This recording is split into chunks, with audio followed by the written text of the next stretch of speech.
بسم اللہ الرحمن الرحیم۔ آج 28 مارچ ہے، ہفتے کا دن ہے۔ پوری کی پوری دنیا سکتے میں ہے، گھبرائی ہے، پریشان ہے، اور ہر بندہ اپنے گھروں کے اندر محصور اور مقفل ہو کر رہ گیا ہے۔ گویا کائنات کی نبض تھم سی گئی ہے، سڑکیں سونی ہیں، بازار سونے ہیں، اور بستیوں کی بستیاں ویران نظر آ رہی ہیں، اور ہر شخص کرونا کا رونا رو رہا ہے۔ سوال یہ پیدا ہوتا ہے، کرونا نام کی بیماری یا کرونا نام کا وائرس جو اس وقت پوری دنیا کے اندر پھیل گیا ہے اور جس سے نہ جانے کتنے لوگ پریشان ہیں اور وفات پا چکے ہیں، یہ انسانوں کے لیے رحمت ہے یا زحمت؟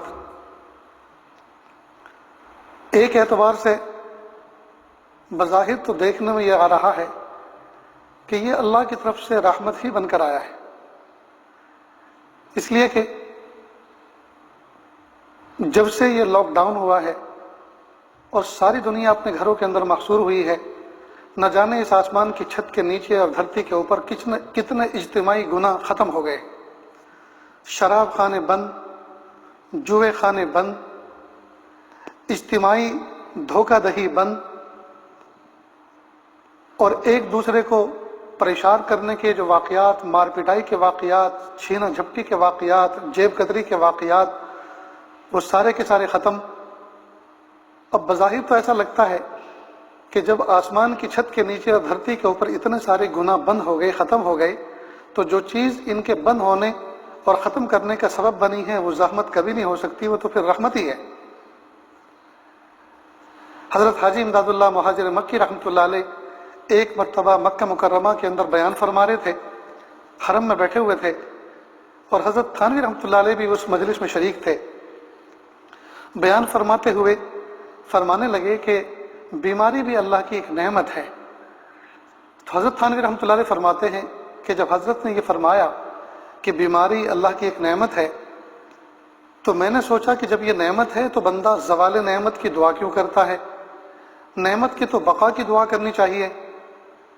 اتنے میں ایک شخص آیا، مریض، جس کی پشت کے اوپر ایک پھوڑا نکلا تھا، جس کی وجہ سے پورا جسم پریشان تھا درد سے، اور بخار بھی ہو گیا تھا، اور اس نے کراہتے ہوئے کہا، حضرت میری پشت پہ ایک پھوڑا نکلا ہے اور میں اس کی وجہ سے بہت پریشان ہوں۔ حضرت تھانوی رحمۃ اللہ فرماتے ہیں کہ جس وقت اس نے یہ بات کہی تو میں نے سوچا کہ اب دیکھیں حضرت کیا دعا کرتے ہیں۔ اگر وہ یہ کہتے ہیں اس کے لیے کہ بھئی کوئی بات نہیں، اس کو برداشت کرو، یہ تو اللہ کی نعمت ہے، تو میں کہوں گا حضرت بندہ کمزور ہے، کرا رہا ہے، تکلیف میں ہے۔ اور اگر یہ کہیں گے، اگر دعا کرتے ہیں کہ اللہ اس کو شفا عطا فرمائے، تو میں فوراً کہوں گا کہ حضرت ابھی تو آپ اس کو نعمت فرما رہے تھے، تو زوال نعمت کی کیوں دعا کر رہے ہیں؟ تو حضرت نے فوراً ہاتھ اٹھائے اور عجیب و غریب مضمون بیان فرمایا کہ پیارے اللہ، بیماری بھی آپ کی ایک نعمت ہے اور صحت بھی آپ کی ایک نعمت ہے، لیکن بندہ کمزور ہے، صحت بیماری کی نعمت کو برداشت نہیں کر سکتا، اس کو صحت کی نعمت سے تبدیل فرما دیجیے۔ تو یہ عارفانہ دعا تھی اور عارفانہ بات تھی۔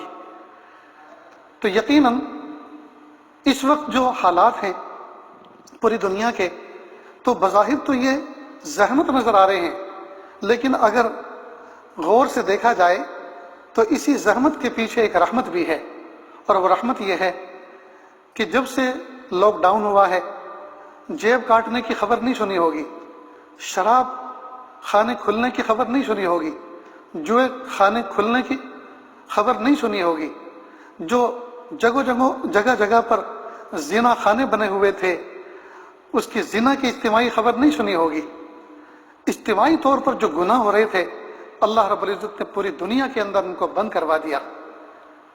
اب اگر ہم ان حالات سے سبق لیتے ہوئے تھوڑا سا کنٹرول کریں اپنے اوپر اور انفرادی گناہوں سے بھی ہم بچ جائیں، تو یقیناً یہ کرونا کا جو رونا ہے یہ ختم ہو جائے گا، اور حقیقت میں یہ اللہ کی محبت میں رونا ہو جائے گا۔ اس لیے ہم اس بات کی کوشش کریں کہ ہم اپنے تنہائیوں کو قیمتی بنا لیں، اس وقت پوری دنیا اپنے گھروں میں بیٹھی ہوئی ہے، بازار بند ہو چکے ہیں، کاروبار بند ہو چکے ہیں، دکانیں بند ہو چکی ہیں، جاب شاپ سے لوگ بالکل فارغ ہو چکے ہیں، اپنے گھروں کے اندر مقید ہیں۔ ایسی تنہائی تو آدمی خرید کے بھی نہ لا سکتا تھا، ایسی خلوت تو آدمی مشکل سے تلاش کر پاتا تھا۔ کوئی نہ کوئی ملنے والا آتا تھا، کوئی نہ کوئی ملاقاتی آتا تھا، کوئی نہ کوئی دل میں تقاضا پیدا ہوتا تھا، آدمی اپنے گھر کو چھوڑ کر کسی نہ کسی سے ملنے جاتا تھا۔ لیکن یہ ایسی اضطراری خلوت ملی ہے، اللہ پاک نے عطا فرمائی ہے کہ جو شاید زندگی میں کبھی ملے گی بھی نہیں۔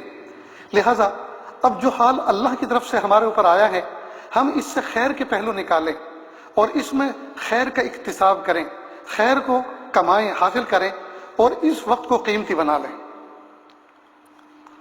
لہٰذا پہلے اس بات کو سمجھ لیں کہ دنیا اس زمانے کے اندر باوجود اپنی سائنسی ترقی کے عروج کے زمانے پر ہوتے ہوئے، باوجود اپنی ایجادات کے عروج کے زمانے پر ہوتے ہوئے، باوجود اپنی فہم اور عقل کے اعتبار سے بہت سمجھدار اپنے آپ کو سمجھتے ہوئے، اس کمزور سی اور چھوٹی سی جراثیم اور وائرس کے مقابلے میں بے بس نظر آ رہی ہے۔ وہ حکومتیں جو اپنے آپ کو سپر پاور کہتی تھیں اور دھاک جماتی تھی کمزوروں پر، آج سب کے سب بے بس نظر آ رہی ہیں اور ہاتھ ملتے ہوئے نظر آ رہے ہیں۔ وہ حکومتیں جنہوں نے خطرناک قسم کے ہتھیار ایجاد کر رکھے ہیں انسانوں کو ختم کرنے کے لیے، لیکن ان ہتھیاروں سے وہ انسانوں کو تو کیا ہلاک کرتے، وہ اس بیماری کا مقابلہ کرنے پہ بالکل عاجز نظر آ رہے ہیں۔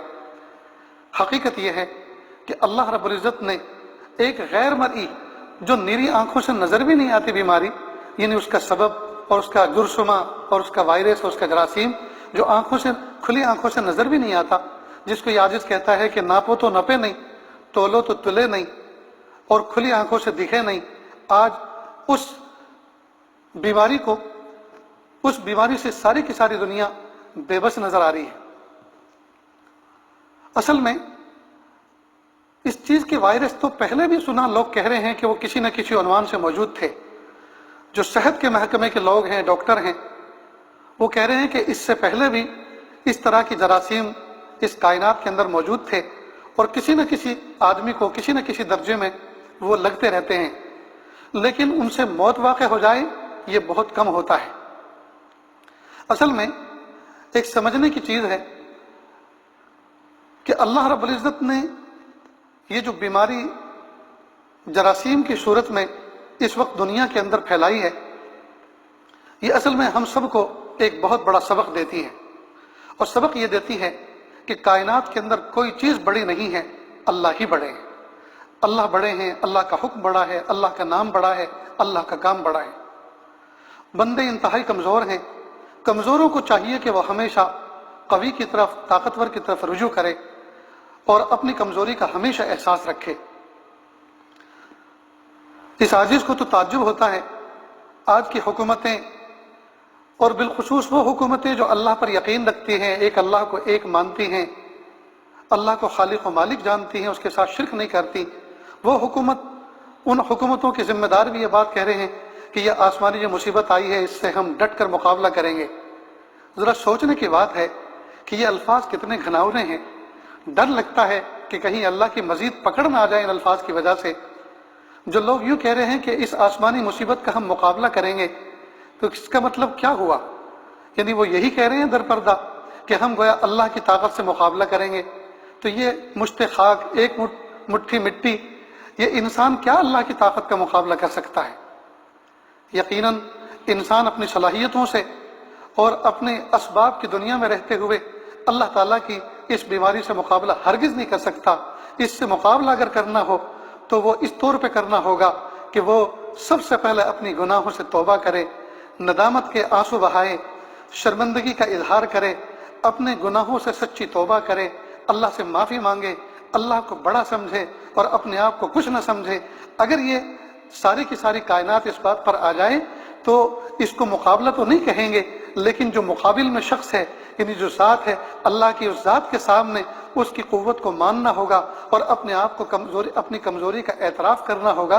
اس طرح سے تو ہم اس کا مقابلہ کر سکتے ہیں، یعنی اللہ تعالیٰ کی مدد اپنی طرف متوجہ کر سکتے ہیں، ورنہ لفظ مقابلہ اور جو ہے اسی طرح سے اس بیماری سے ہم جنگ کریں گے، یہ اس قسم کے الفاظ سے تمام لوگوں کو اللہ تعالیٰ کی پناہ مانگنی چاہیے۔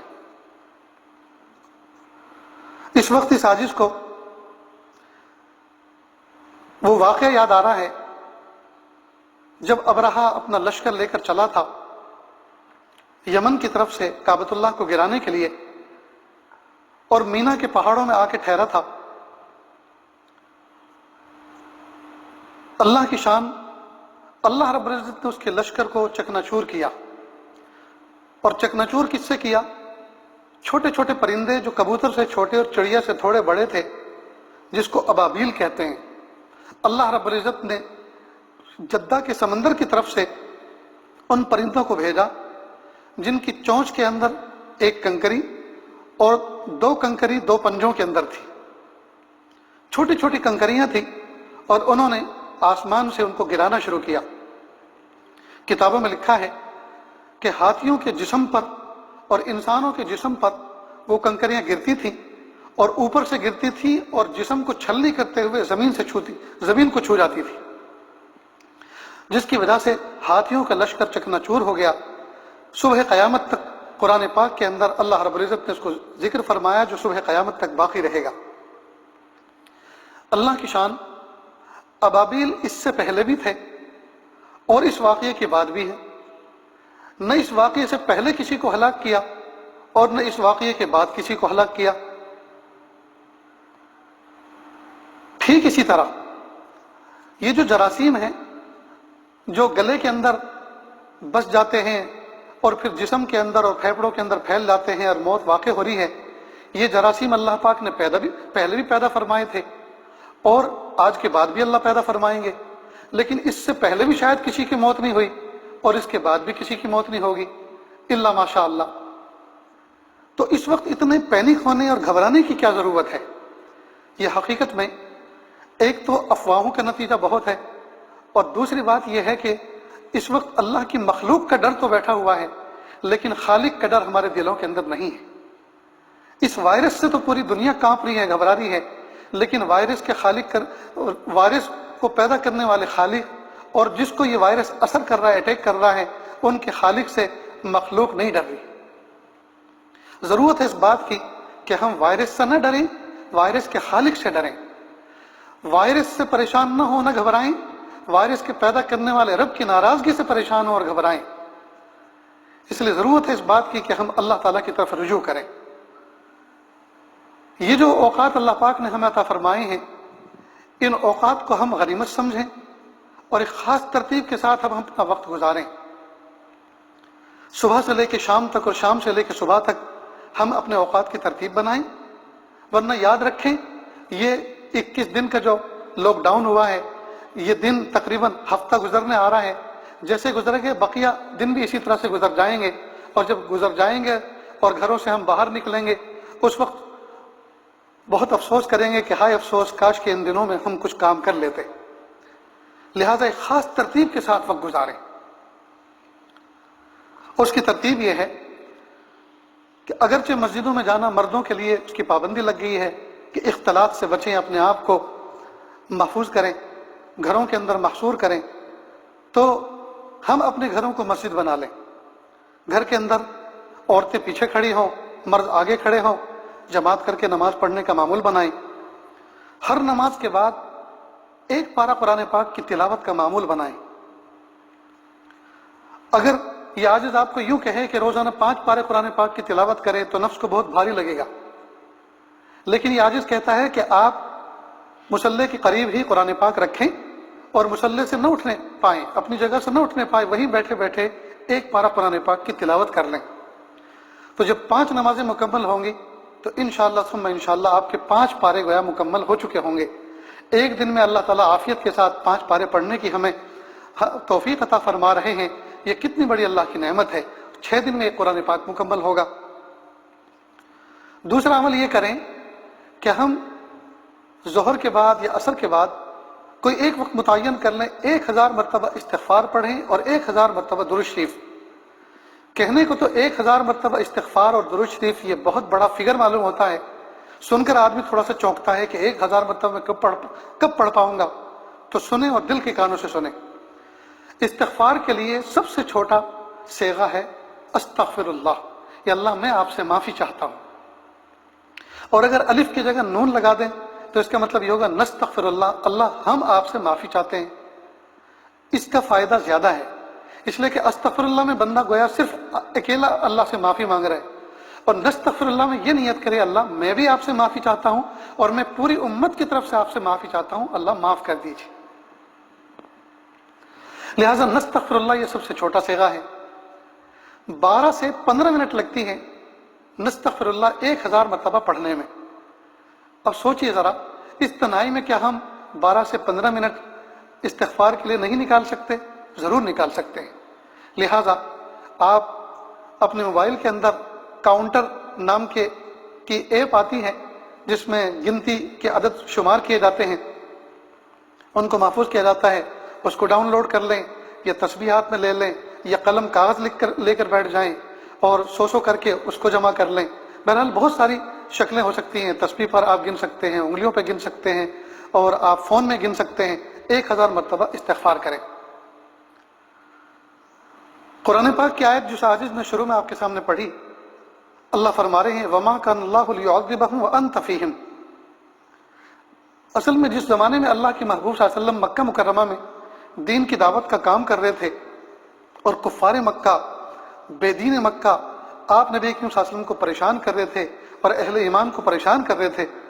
اب یہاں ایک سوال یہ پیدا ہوتا ہے، جب وہ اتنا پریشان کر رہے تھے تو اللہ پاک نے ان پہ عذاب کیوں نہیں بھیجا، اپنی پکڑ کیوں نہیں بھیجی؟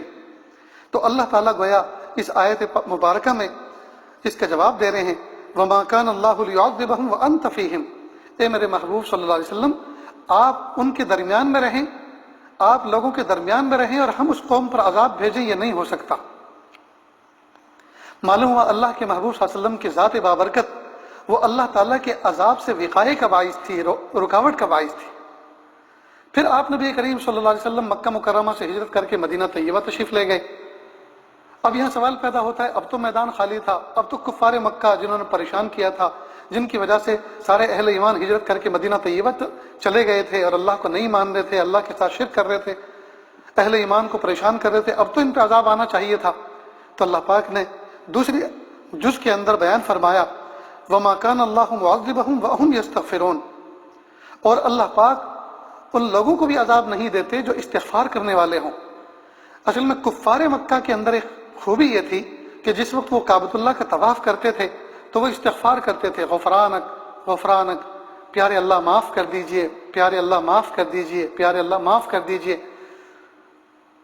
تو جس وقت وہ استغفار کرتے تھے تو اللہ پاک نے ان کے بارے میں فرمایا وَمَا كَانَ اللَّهُ مُعَذِّبَهُمْ وَهُمْ يَسْتَغْفِرُونَ، اور اللہ رب العزت ان کو بھی عذاب نہیں دیتے جو استغفار کرتے ہیں۔ تو جب کفار مکہ استغفار کرتے ہوئے کعبۃ اللہ کا طواف کرتے تھے تو اللہ پاک ان لوگوں کو اپنا عذاب ان پر نہیں نازل فرما رہے تھے۔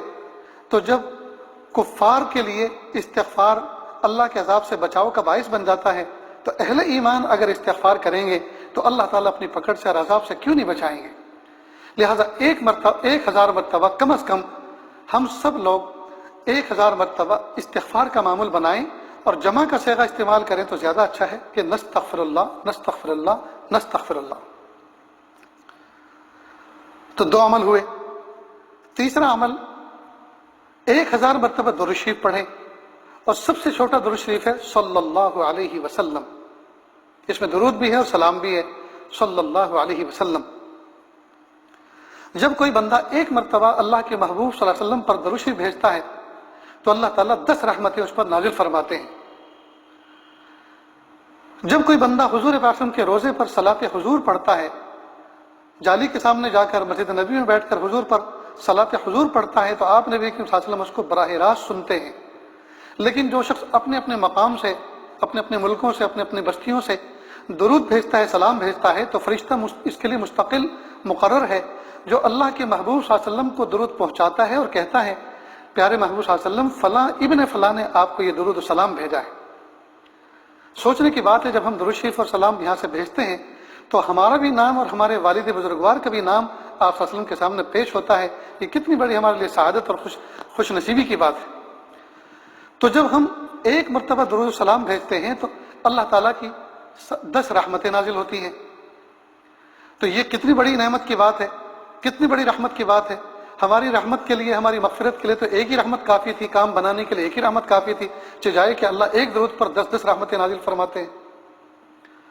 اور دوسری بات یہ ہے کہ جب محبوب صلی اللہ علیہ وسلم پر وہ درود و سلام پہنچتا ہے تو اللہ کے محبوب صلی اللہ علیہ وسلم اس کا ہمیں جواب دیتے ہیں، نیز اللہ تعالیٰ سے دعا مانگ کر ہمیں اس کا جواب، اس کا بدلہ لوٹاتے ہیں۔ تو محبوب صلی اللہ علیہ وسلم ہمارے لیے دعا کرتے ہیں، تو ایک طرف اللہ کی رحمت نازل ہوتی ہے اور دوسری طرف اللہ کے محبوب صلی اللہ علیہ وسلم کی دعا ہمیں ملتی ہے۔ تو بتائیے، دو رحمتیں اور نعمتیں ہمیں مل رہی ہوں اور پھر ہم پریشان ہوں، یہ کیسے ہو سکتا ہے؟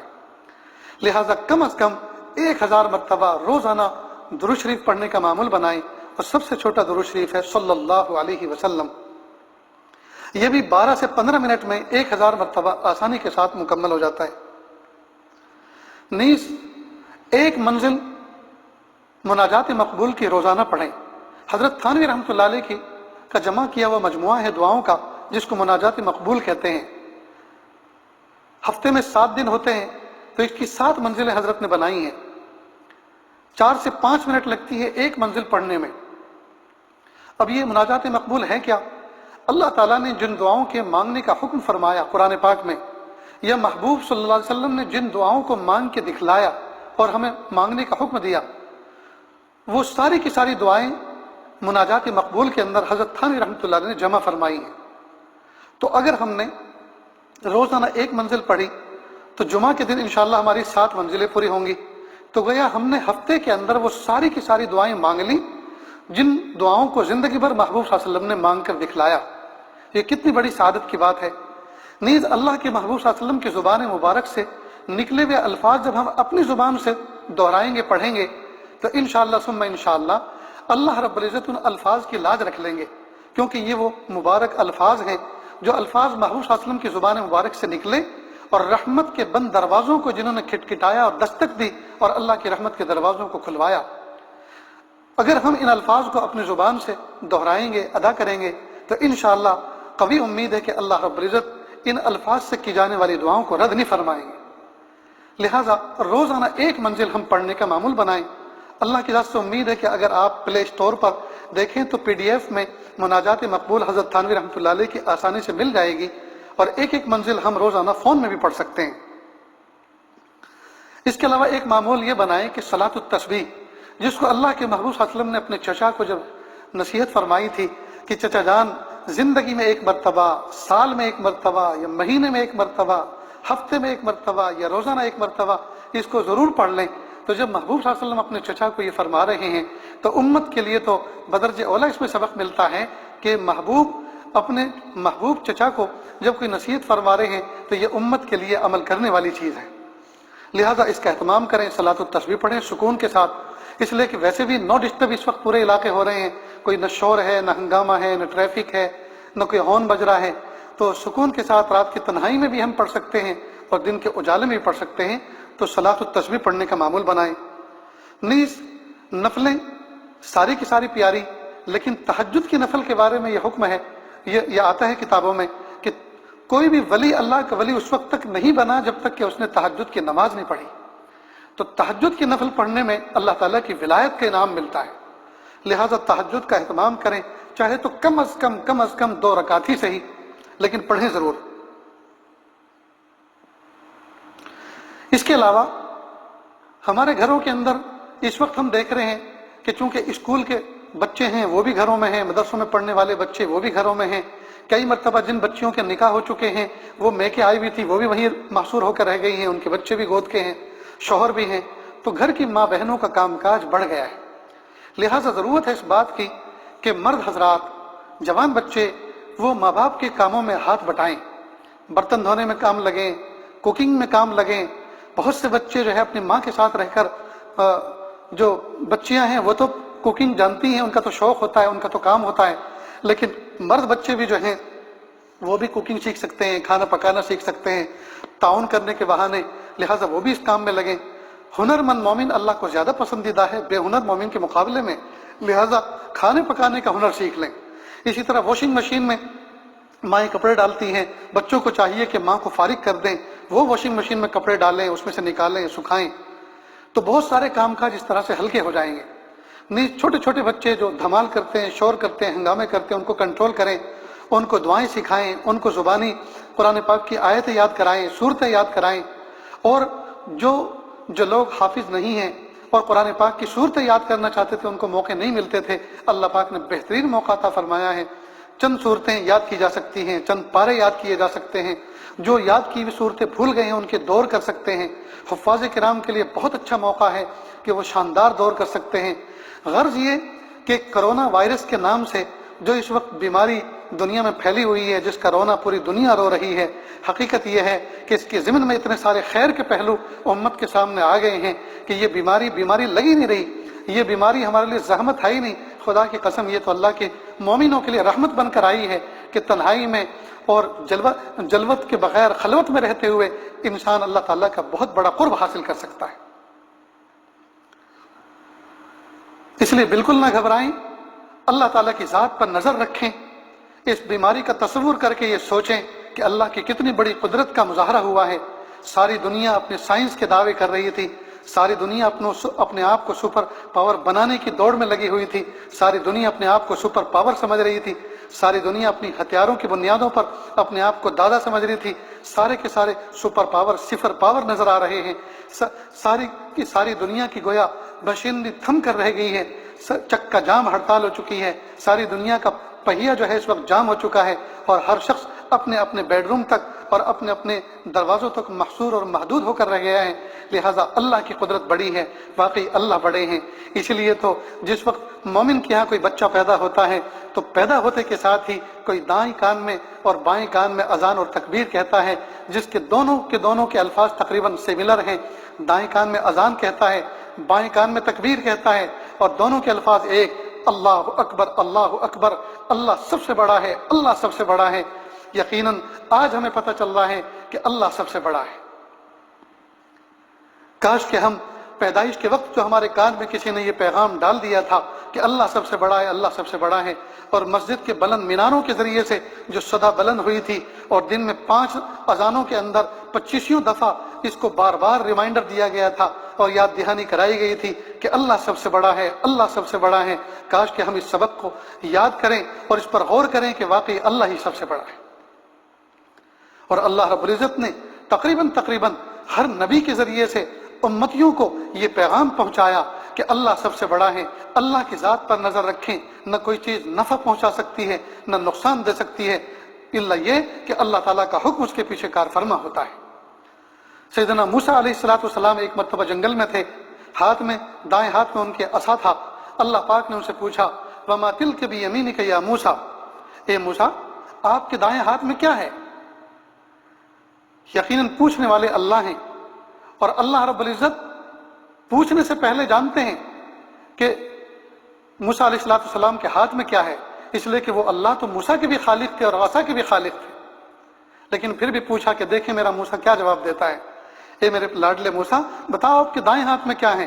فوراً انہوں نے فرمایا، قال ہی عصائے، اے میرے پیارے رب یہ تو میری لاٹھی ہے۔ بات ختم ہو گئی تھی، موسیٰ دائیں ہاتھ میں کیا ہے کہ یہ میری لاٹھی ہے۔ اللہ لاٹھی کو جانتے ہیں، لیکن حضرت موسیٰ علیہ السلام اتنا کہہ کے خاموش نہیں ہوئے، بلکہ لاٹھی کے فوائد پر اللہ کے سامنے ایک چھوٹی سی تقریر کر ڈالی۔ کیا فرمایا؟ قال ہی عصائے، پیارے اللہ یہ میری لاٹھی ہے، اتوکل علیہا، میں اس پر ٹیک لگاتا ہوں، واحش بہا علی غنمی، اور اس کے ذریعے سے میں درخت پہ اس کو مار کر پتے جھاڑتا ہوں اور اپنی بکریوں کو چراتا ہوں، ولی فیہا معارب اخری، اور یہ بڑے کام کی چیز ہے، اس سے اور بھی میرے بہت سے مقاصد وابستہ ہیں، فوائد وابستہ ہیں۔ گویا اللہ کے سامنے لاٹھی کے فوائد پر مزے لے کر تقریر کر ڈالی۔ اللہ پاک نے فوراً فرمایا، القیہا یا موسیٰ، اے موسیٰ اس کو ذرا چھوڑو تو۔ حضرت موسیٰ علیہ السلام نے اس کو چھوڑ دیا۔ جیسے چھوڑا، فَإِذَا هِيَ حَيَّةٌ تَسْعَىٰ، وہ تو لہراتا ہوا اژدہا بن گیا۔ اب حضرت موسیٰ علیہ السلام گھبرا گئے۔ اللہ پاک نے فرمایا، اے موسیٰ ڈرو نہیں۔ تو حضرت موسیٰ علیہ السلام کا گھبرانا یہ بتلاتا ہے کہ وقت کے جلیل القدر اور عظیم الہمت، وقت کے پیارے نبی حضرت موسیٰ علیہ السلام بشر تھے، اس لیے کہ بشر کی یہ صفت ہے کہ وہ ڈر کی چیز سے ڈر جاتا ہے اور خوشی کی چیز سے خوش ہوتا ہے۔ جب وہ ڈر گئے تو اللہ پاک نے فرمایا لا تخف، اے موسیٰ ڈرو نہیں، اس کو پکڑ لو۔ اب یہاں ایک سوال پیدا ہوا فوراً حضرت موسیٰ علیہ السلام کے ذہن میں کہ اللہ فرما رہے ہیں اس کو پکڑ لو، ادھر تو مجھے ڈر لگ رہا ہے اور اللہ کہہ رہے اس کو پکڑ لو۔ تو یہاں عقل میں اور خبر میں لڑائی ہو گئی، عقل میں اور خبر میں لڑائی ہوئی۔ عقل تو یہ کہہ رہی ہے کہ نہیں، ڈرنے کی چیز ہے، اے موسیٰ یہ ڈرنے کی چیز ہے، یہ خوف کی چیز ہے، جو ہتھیار تھا وہی دشمن بن گیا، جو لاٹھی تھی وہی اژدہا بن گیا، اور اللہ اس کو کہہ رہے ہیں اس کو پکڑ لو۔ تو خبر تو یہ کہہ رہی ہے کہ اس کو پکڑ لو، اور عقل کہہ رہی ہے کہ مت پکڑو۔ لیکن قربان جائیں حضرت موسیٰ علیہ السلام نے ہمت کی اور فوراً اس کو پکڑ لیا۔ معلوم ہوا بڑا اگر کسی چھوٹے کو کوئی حکم دے تو اس وقت جو ہے چون و چرا نہیں کرنی چاہیے، چھوٹے کو چاہیے کہ بڑے کی بات مان لے۔ حضرت موسیٰ علیہ السلام نے ہمت کر کے پکڑ لیا، اپنی عقل کی نہیں سنی، اللہ کی خبر کی مانی۔ معلوم ہوا عقل میں اور خبر میں کبھی اگر تصادم ہو جائے، عقل کچھ اور کہے اور اللہ کی خبر کچھ اور کہہ رہی ہو، تو ہم عقل کی نہ سنیں، خبر کی سنیں۔ چنانچہ حضرت موسیٰ علیہ السلام نے عقل کی نہیں سنی بلکہ اللہ کی خبر کی سنی۔ اللہ جو فرما رہے تھے وہ اس کو مانا اور فوراً اس کو پکڑ لیا۔ جیسے اس کو پکڑا تو فوراً وہ اژدہا جو تھا وہ عصا بن گیا، لکڑی بن گیا۔ اب اتنا تو آپ نے سنا بھی ہوگا اور پڑھا بھی ہوگا، سنیں گے بھی بہت اور پڑھیں گے بھی بہت، لیکن بٹوین دی لائن، بین السطور، اللہ تعالیٰ اس میں ایک میسج دے رہے ہیں قرآن پاک کے ذریعے سے حضرت موسیٰ علیہ السلام کے واسطے سے صبح قیامت تک کے لیے۔ اور وہ پیغام یہ ہے کہ اے موسیٰ، جب میں نے تم سے پوچھا کہ تمہارے ہاتھ میں کیا ہے تو تم نے کہا عصا ہے، اور صرف اتنا کہہ کے خاموش نہیں ہو گئے بلکہ اس کے فوائد بیان کیے اور تم نے اس کو نفع والی چیز سمجھا۔ جب میں نے کہا اے موسیٰ اس کو چھوڑ دو تو تم نے میری بات مان کے چھوڑ دیا، اور جب وہ میرے حکم سے سانپ بن گیا تو تم اس سے ڈر گئے، تو تم نے سانپ کو نقصان والی چیز سمجھا۔ تو جب تک وہ عصا تھا، لکڑی تھی، تم نے اس کو نفع والی چیز سمجھا، اور جب وہ سانپ بن گیا تو تم نے اس کو نقصان والی چیز سمجھا۔ جب میں نے کہا اے موسیٰ تم اس کو پکڑ لو، میں اس کو لاٹھی بنا دوں گا، اصل شکل میں منتقل کر دوں گا، تو تم نے میرے حکم سے اس کو پکڑ لیا، چنانچہ وہ میرے حکم سے لاٹھی بن گئی۔ اے موسیٰ خبردار، نہ لاٹھی نفع پہنچا سکتی ہے اور نہ کوئی اژدہا نقصان دے سکتا ہے۔ ہم چاہیں تو نفع پہنچانے والی لاٹھی کو نقصان دینے والی چیز اژدہے کی شکل میں منتقل کر سکتے ہیں، اور ہم چاہیں تو نقصان دینے والے اژدہے کو نفع دینے والی لاٹھی کی شکل میں منتقل کر سکتے ہیں۔ نہ اژدہے میں نقصان دینے کی صلاحیت ہے، نہ لاٹھی میں نفع پہنچانے کی صلاحیت ہے۔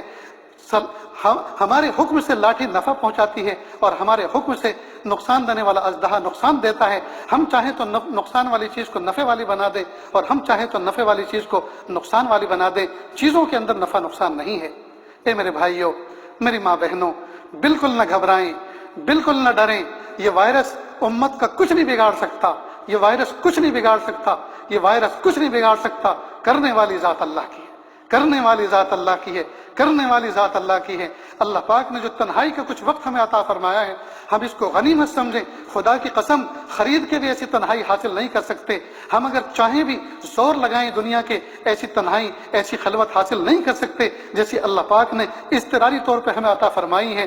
ہمیں چاہیے کہ ہم اس کو کیش کر لیں، ہم اس کو نقد کر لیں، اور ہم اپنے روٹھے ہوئے رب کو منا لیں، اور اللہ کی قدرت پر ہم بار بار کلمہ پڑھ کر اپنے ایمان کی تجدید کریں۔ واقعی پیارے اللہ، آپ بڑے ہیں، کوئی بڑا نہیں ہے۔ آپ بڑے ہیں، نہ حکومتیں بڑی ہیں، نہ فوج بڑی ہے، نہ ہتھیار بڑے ہیں، نہ سیاست بڑی ہے، نہ لوگوں کی سائنس بڑی ہے، نہ عقل بڑی ہے، نہ اسباب بڑے ہیں، نہ یہ دارالاسباب بڑا ہے۔ پیارے اللہ، آپ مسبب الاسباب ہیں، آپ بڑے ہیں۔ یا اللہ، ہم آپ پر ایمان لائے، یا اللہ ہم آپ پر ایمان لائے، ہم آپ کی بھیجی ہوئی شریعت پر ایمان لائے، آپ کی بھیجی ہوئی نبی کی تعلیم پر ایمان لائے۔ یا اللہ، ہمارے ایمان کو قبول فرما، اور یا اللہ ان حالات کے ذریعے سے پوری امت کو ایمان قبول کرنے والا بنا دیجیے۔ میری ماں بہنوں، بالکل نہ گھبرائیں۔ یہ فقیر آپ کے لیے دعا کرتا ہے، اپنے لیے بھی اللہ سے توبہ کرتا ہے، معافی مانگتا ہے، آپ کے لیے بھی دعا کرتا ہے۔ آپ سب بھی پوری امت کے لیے دعا کریں، پوری انسانیت کے لیے دعا کریں، اور جو کفار و مشرکین ہیں، جو اللہ تعالیٰ کے نافرمان ہیں، اللہ کی نافرمانی کر کے اللہ کی ناراضگی مول لیے ہوئے ہیں، اللہ ان سب کو ہدایت عطا فرمائے کہ اللہ ان کو بھی ایمان کی دولت سمجھنے کی توفیق عطا فرمائے، اور ہمیں ان کو سمجھانے کی صلاحیت عطا فرمائے۔ اللہ تعالیٰ کہنے سننے سے زیادہ عمل کی توفیق عطا فرمائے۔ وآخر دعوانا ان الحمد للہ رب العالمین۔ مختصر سی دعا کر لیجیے۔ بسم اللہ الرحمن الرحیم۔ اللہم صلی علی سیدنا محمد وعلی آل سیدنا محمد وبارک وسلم۔ لا احصی ثناء علیک انت کما اثنیت علی نفسک رب اغفر وارحم وانت خیر الراحمین، لا الہ الا اللہ الحلیم الکریم، سبحان رب العرش العظیم، والحمد للہ رب العالمین، نسألک موجبات رحمتک وعزائم مغفرتک والغنیمة من كل بر والسلامة من كل اسم، لا تدع لنا ذنبا الا غفرته ولا هما الا فرجته ولا حاجة هي لك رضا الا قضيتها یا ارحم الراحمین یا ارحم الراحمین یا ارحم الراحمین۔ اللہ جی ہم ظاہر میں آپ کے بندے اور بندیاں ہیں، حقیقت میں نہایت گندے ہیں، اللہ ہمارے دلوں کی گندگی کو دور فرما، ہمیں اپنی بندگی کا سلیقہ عطا فرما، شرمندگی والے کاموں سے ہماری حفاظت فرما، برے دن سے، بری بات سے، بری رات سے، برے انجام سے ہماری حفاظت فرما، سوء خاتمہ سے ہماری حفاظت فرما۔ اللہ جی ہم ناپے تولے جانے کے قابل نہیں ہیں، یہ ہاتھ اٹھائے جانے کے قابل نہیں ہیں، آپ سے نہ مانگے تو کس سے مانگیں، آپ سے نہ مانگے تو کس سے مانگیں، آپ سے سوال نہ کریں تو کس سے سوال کریں۔ اللہ ایک کمزور ایک قوی کے دروازے پر، ایک سائل ایک سخی کے دروازے پر، ایک محتاج ایک غنی کے دروازے پر حاضر ہیں۔ اے میرے پیارے رب، اے میرے سونے رب، اے میرے اچھے رب، رحمت فرما دیجیے، ہمارے ایمان کو قوی کر دیجیے، ہمارے یقین کو قوی کر دیجیے، کہ اللہ ہمارے دلوں کو منور کر دیجیے، ہمارے دل و دماغ کو روشن کر دیجیے، ہمارے دل کے اندھیروں کو دور کر دیجیے، آپ کی ذات سے ہونے کا یقین یا اللہ دلوں میں جما دیجیے، یا اللہ ہمارے دلوں میں سما دیجیے، یا اللہ آپ ہمارے دلوں میں آ جائیے، ہمارے دلوں میں چھا جائیے، ہمارے دلوں میں بس جائیے۔ میرے پیارے اللہ اپنا عشق عطا فرما، اپنی محبت عطا فرما، اپنی معرفت عطا فرما، اپنا قرب عطا فرما، اپنی ولایت عطا فرما۔ یا اللہ ہم سب کو ایسا بنا دیجیے ہم آپ کو پسند آ جائیں، ہم سب کو ایسا بنا دیجیے ہم آپ کو پسند آ جائیں۔ اللہ جی ایک اندھا فقیر، ایک نابینا فقیر لوگوں کے دروازے پر بھیک مانگتا پھر رہا تھا، صدا لگاتے لگاتے وہ ایک دروازے پر آیا اور اس نے صدا لگائی یہ سمجھ کر کہ کسی شیخ کا دروازہ ہے، کوئی امیر کبیر کا دروازہ ہے، اور بلند صدا لگائی، بڑی امیدوں کے ساتھ صدا لگائی، او اونچے دروازے والے دے دے اللہ کے نام پر اللہ تیرا بھلا کرے، او اونچی کھڑکی والے دے دے اللہ کے نام پر اللہ تیرا بھلا کرے۔ نابینا تھا، بوڑھا تھا، اندھا تھا، پتہ نہیں چلتا تھا کہ کس کا گھر ہے کس کا در ہے۔ یہ الفاظ ایک نوجوان قریب میں بیٹھا سن رہا تھا۔ 3 مرتبہ جب صدا لگائی اور جواب کوئی نہ ملا تو کہنے لگا کس کنجوس کا گھر ہے، کس بخیل کا گھر ہے، ارے تو مالک ہے اپنے مال کا، میں کوئی زبردستی چھیننے تھوڑی آیا ہوں، میں بوڑھا ہوں، نابینا ہوں، کم از کم 3 مرتبہ صدا لگا دی تو میرے اوپر ترس کھا کے، بڑھاپے پہ ترس کھا کے کم از کم یوں تو کہہ دیتا پھوٹے منہ سے معاف کر، آگے دیکھ، پھر کبھی آنا۔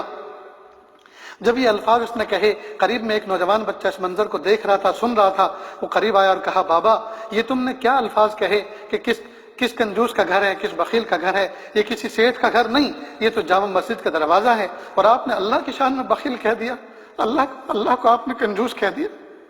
بس یہ سننا تھا۔ فقیر کانپ گیا، اپنا کشکول پھینک دیا اور مسجد کی چوکھٹ پکڑ کر مسجد میں داخل ہوا اور سجدے میں سر رکھ کر رونے لگا اور کہا اے میرے پیارے رب مجھے معاف کر دیجیے، مجھے معاف کر دیجیے، مجھے نہیں پتا میرے رب کا گھر ہے، میں نے آپ کو کنجوس اور بخیل کہہ دیا، اللہ مجھے معاف کر دیجیے۔ خوب معافی مانگی، خوب توبہ کی، باہر نکلا، نوجوان انتظار میں تھا، کہا بابا اب کس میں بھیک مانگو گے، آپ کا پیالہ تو ٹوٹ چکا، ریزگاری تو آپ کی نالی میں بکھر گئی، اب کس میں بھیک مانگو گے؟ فقیر نے کہا بیٹا اس دروازے پہ بھیک مانگنے کے بعد اب یہ عہد کر کے آیا ہوں، مخلوق کے دروازے پہ کبھی بھیک نہیں مانگوں گا، مخلوق کے دروازے پہ کبھی صدا نہیں لگاؤں گا۔ میرے پیارے رب، میرے سونے رب، آج ہم بھی ہاتھوں کا پیالہ بنا کر آپ سے بھیک مانگ رہے ہیں، اللہ جی ہم بھی کبھی مخلوق کے سامنے ہاتھ نہیں پھیلائیں گے۔ میرے پیارے اللہ آپ ہمیں ایسی کیفیت دے دیجئے، ایسی نعمت دے دیجئے، ہمارے ہاتھ مخلوق کے سامنے پھیلنے سے ہمیشہ ہمیشہ کے لیے محفوظ ہو جائیں۔ میرے پیارے اللہ ہمیں بچا لیجئے، اللہ ہمیں نعمت عطا فرما دیجئے، اللہ ہمیں نعمت عطا فرما دیجئے۔ میرے پیارے رب ہمیں آج اپنے تقوی پہ شرم آ رہی ہے، اپنے یقین پہ شرم آ رہی ہے، اپنے ایمان پہ شرم آ رہی ہے۔ اللہ ہم کتنے کمزور ہیں، ہم سے تو وہ چرسی، وہ چرس پینے والا، وہ گنہگار، وہ چرس پینے والا اچھا نکلا کہ ایک مرتبہ وہ چرسی ایک نوجوان کے پاس گیا اور جا کر کہنے لگا بھائی کچھ چرس پینے کے لیے پیسے دے دو، بہت زیادہ طلب آ رہی ہے۔ نوجوان نے کہا کھانا کھلا دیتا ہوں لیکن چرس پینے کے لیے تو پیسے نہیں دے سکتا۔ اس نے کہا یار تو مجھے صرف چرس پینے کے پیسے دے دے، کھانے کی کھلانے کی ذمہ داری تو کسی اور نے لے رکھی ہے۔ جب اس نے یہ الفاظ کہے چرسی نے تو نوجوان کو بڑا تعجب ہوا اور اس نے کچھ پیسے جیب میں سے نکال کر دے دیے۔ وہ پیسے لے کر ایک طرف کو چل دیا، پیچھے پیچھے وہ نوجوان بھی چل دیا۔ اس نے سوچا دیکھوں یہ جاتا کدھر ہے اور کرتا کیا ہے۔ راہ چلتے ہوئے جا رہا تھا، کہیں شادی خانے میں شادی ہو رہی تھی اور کھانا دائیں بائیں منتقل کیا جا رہا تھا۔ روڈ کے ایک طرف عورتوں کا انتظام تھا اور دوسری طرف مردوں کا انتظام تھا۔ مردوں کے حصے سے ایک شخص ٹرے میں بریانی لے کر عورتوں کی طرف لے کر جا رہا تھا کہ ٹھوکر لگی اور راستے کے بیچوں بیچ وہ ٹرے اس کی گر گئی۔ وہ ٹرے اپنی جھاڑ کر واپس دوسرے لینے کے لیے چلا گیا۔ وہ چرسی وہیں بیٹھ کر اسی بریانی کو اس نے کھانا شروع کر دیا۔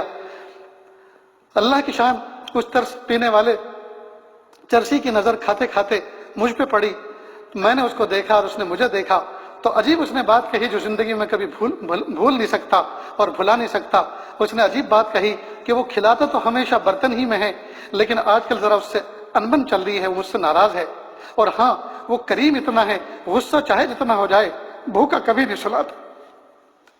اے میرے پیارے رب، ایک چرسی کو آپ کے دینے، آپ کے ذات کے اوپر اتنا دینے کا یقین، اور ہم اپنے گھروں میں بیٹھ کر سوچ رہے ہیں کہ ہمارا کیا ہوگا۔ میرے پیارے اللہ، ہوگا تو وہی جو آپ چاہیں گے۔ اللہ، ہم کمزور بندے ہیں، ہمارے حال پر رحم فرما دیجیے، ہمارے حال پر رحم فرما دیجیے، امت کے حال پر رحم فرما دیجیے، امت کی مغفرت فرما دیجیے، امت کی مغفرت فرما دیجیے۔ اللہ جی، بیماری بھی یقیناً آپ کی نعمت اور صحت بھی آپ کی نعمت، بندے کمزور ہیں، بیماری کی نعمت کو برداشت نہیں کر سکتے، اللہ صحت کی نعمت عطا فرما دیجیے اور شکر کی توفیق عطا فرما دیجیے۔ اللہ جو مانگا عطا فرما، جو مانگنے سے رہ گئے وہ بھی عطا فرما۔ اللہ جی، مانگنا نہیں آتا بن مانگے عطا فرما، مانگنے کا ڈھنگ اور سلیقہ عطا فرما۔ وصلی اللہ تعالی علی خیر خلقہ محمد و آلہ و اصحابہ اجمعین برحمتک یا ارحم الراحمین۔